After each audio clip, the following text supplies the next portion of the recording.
नमस्कार मित्रांनो, मी आहे मराठी संतोष आणि आज आपण बोलणार आहोत एका महत्त्वाच्या विषयावर. आणि आपला महत्त्वाचा विषय आहे आपल्या जिव्हाळ्याचा मराठी भाषा. आपल्या सर्वांना माहित आहे की इंग्रजी माध्यमाच्या बालवाड्यामध्ये अजिबात मराठी भाषा नाहीये, म्हणजे ती पूर्णतः गायब झालेली आहे. आणि आपल्या मुलांना अक्षर ओळख जी होतीये ती हिंदी भाषेत होतीये. तर अननसचा नाही तर अनारचा आणि आईचा नाही तर आमचा अशा प्रकारे सुरुवात होते. मला सांगा, अशा माध्यमात शिकलेली मुलं उद्या राहुल नार्वेकर सारखी मराठी बोलली तर आपल्याला कसं वाटेल? याबद्दल आम्ही शाळेला प्रश्न विचारले तर शाळा म्हणते की बालवाड्या संदर्भात शासनाचा कुठलाही कायदा नाहीये आणि या कायद्याचा वापर करून ते, म्हणजे कायदा नसल्याचा वापर करून ते आपल्यावरती हिंदी सक्ती लादत आहेत. तर महाराष्ट्र शासनाचा हिंदी सक्तीचा कायदा नाहीये, परंतु मराठी सक्तीचा जो कायदा आहे तो कायदा लागू होतो पहिलीपासून आणि तोपर्यंत आपल्या मराठीची पूर्णतः वाट लागली असते, कारण त्यांची जी अक्षरोग असते ती झालेली असते हिंदीमध्ये. आणि हीच मुलं जर उद्या पहिलीत गेली तर त्यांना मराठी अवघड वाटते आणि आपली जी मराठीशी जोडलेली नाळ असते किंवा जी आपली मातृभाषा असते त्या मातृभाषेची असलेली नाळ तुटून जाते. कोणतीही भाषा शिकणे हे वाईट नाहीये,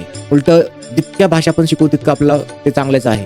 परंतु असं म्हटलं जातं की आपलं जे प्राथमिक शिक्षण आहे ते मातृभाषेत झालं तर येणाऱ्या काळात आपण इतर भाषाही आपण खूप आत्मविश्वासाने शिकू शकतो आणि आपण त्याच्यावरती प्रभुत्व गाजवू शकतो. तुम्हाला ऐकून आश्चर्य वाटेल की आज महाराष्ट्रातील बहुतेक मुलं मराठी भाषा बोलताना चाच पडतात, त्यांना मराठी अंक कळत नाहीयेत. अजून या वर्षी जर निकाल लागला त्या निकालामध्ये जवळपास 94,000 विद्यार्थी हे मराठी भाषेत नापास झालेत. बाल शिक्षण तज्ञानुसार असं म्हटलं जातं की मुलांचं शिक्षण म्हणजे वयाच्या 3ऱ्या ते 6व्या वयापर्यंत जर मुलगा किंवा मुलगी ही जर मातृभाषा शिकली तर तिचं इतर भाषेचं ज्ञान पण जास्त होतं, शिवाय तिचा जो आत्मविश्वास आहे तो सुद्धा जास्त असतो. नवीन शैक्षणिक धोरणानुसार मुलाचं प्राथमिक शिक्षण हे कायद्यानं मातृभाषेत होणं गरजेचं आहे असं म्हटलंय. हे जे होतंय ते जर आपल्याला टाळायचं असेल तर सरकारचे याच्यावरती निर्बंध असणं खूप गरजेचं आहे.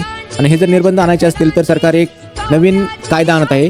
त्या कायद्याचं नाव आहे अर्ली चाइल्डहुड केअर एज्युकेशन आणि त्यालाच आपण ECCE असं म्हणतो. सध्या सरकार बालवाडी म्हणजे तर गार्डन या संदर्भात काही कायदे आणण्याच्या तयारीत आहे.